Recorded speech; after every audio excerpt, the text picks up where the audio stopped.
17. ipuina, erbiak eta aigelak. Egin zuten behin erbiak beren artean batzar edo bilkuila, eta igaro zituzten hitzoek. Zer da guri gertatzen zaiguna? Egun hon bat ez daukagu, beti bizigera keska gogorrean, etzai inguratutik. Txakurta gizona gure bila dabiltza, alabasoetan, nola soro eta ibarretan. Gorde nahiagatik buruak otatza, gizasti eta tokirik eskutuenetan aurkitzen gaituzte txakurrak oinatzetatik. Jesten bagera garitzetara ezin jandegu ezer beldur gabe. Gaberako ere baditugu baso txakurrak. Aizeriak eta hauek dira izaririk gaiztoenak. Zenbat gure lagun erori dira txakur eta aizerien hortzetan, zenbat behingoan hiltzen dituzte gizonak errementa suginekin. Hau ez da bizi izatea. Baizikan beti ikara seriotzaren atzaparretan ibiltzea. Hobe ditugu botageren buruak ibai batera, ito uretan, takendu betiko larritasunak.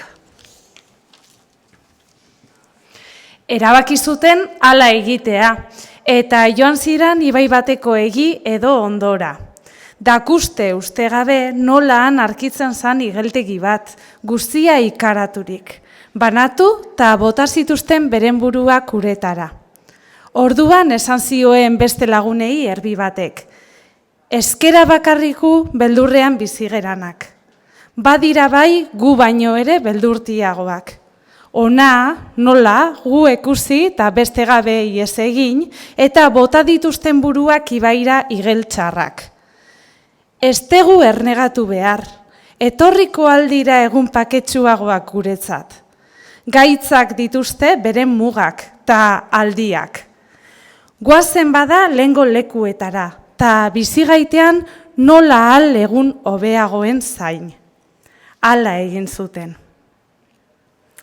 Ipui honek argitzen ditu gizon eta andra ernegari, irritu eta pake gutxikoak, eta beren buru eta bizitzako atzekabeai gaitzitzirik keriotza bila dabiltzanak. Ez dira egun guztiak berdinak. Gaur leku behetuetan dagoana, egon diteke egun gutxiren barruan goraturik, eta negu gogorrak ekarri ohi du udaberri ederra. Jarri gaitean jaungoikoaren eskuetan. Aurpegi eman behar diogu gaitzari, begiratuta etorriko dan onari.